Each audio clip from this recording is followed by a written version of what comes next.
Today we're going to be doing a pattern and texture scavenger hunt. Patterns are just when shapes or designs repeat themselves. So here we see lots of lines in a repeating fashion. And texture describes the way that something feels. So over here I even have a little jacket with fur. The texture describes the way that something feels. Now to make this more interesting, I'm going to show you how to draw a person with an outfit cut out so that we can showcase those different textures and patterns that we find.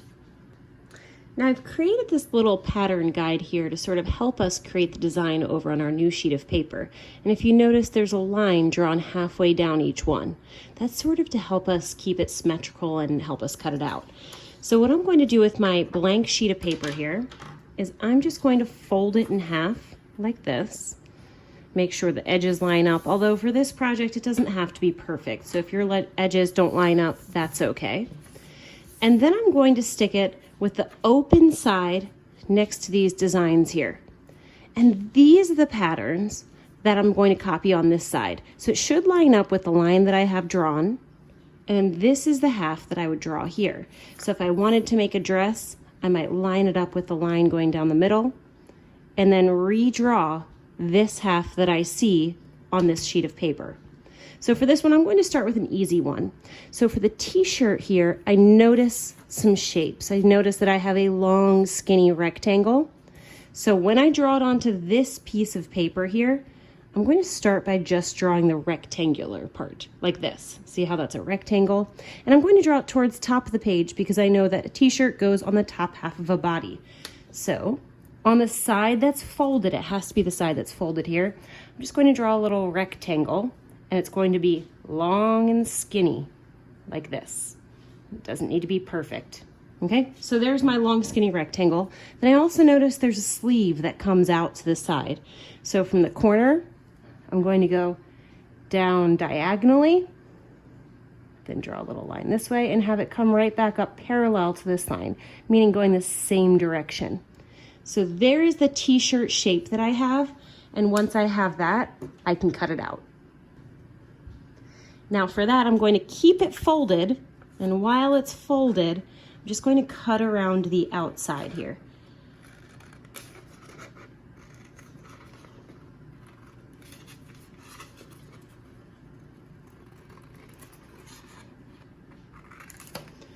And once I cut this out, it should be a t-shirt shape. So if I open this up right here, I've already got a really cool t-shirt shape. And all I have to do now is draw the person to go with it. So I would recommend you use pencil first, just so that if you make a mistake, you can always erase it. I'm going to go ahead and use marker for this.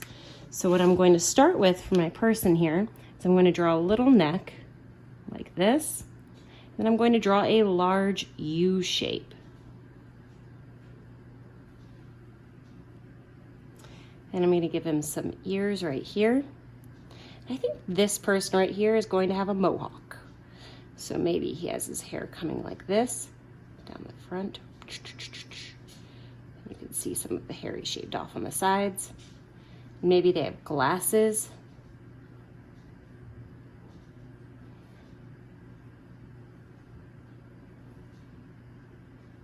And a little face here. Then I can go ahead and give him some legs and arms also.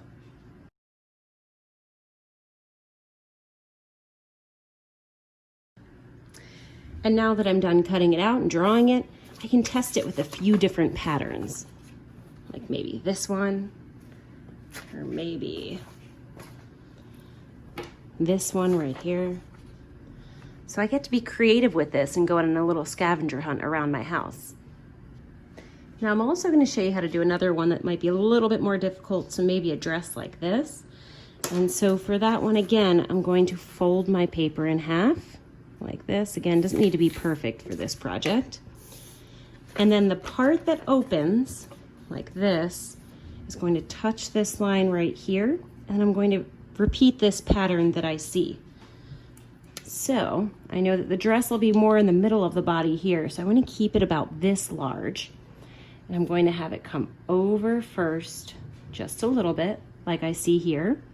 Then I see a little diagonal line that comes down this way.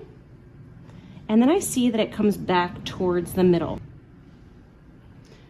So I'm going to come back towards the middle here, and then it comes back out again, like this. And then it comes straight over towards the fold. Once I have that design, again, I'm going to cut it out.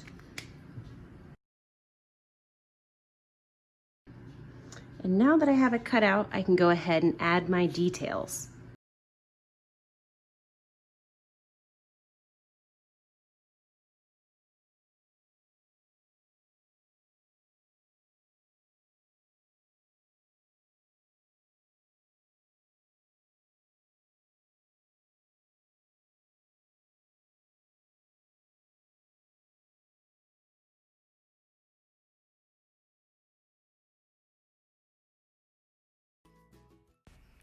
Once you've created a design you like, it's time for you to have fun with this and try to see what kind of patterns and textures you can find.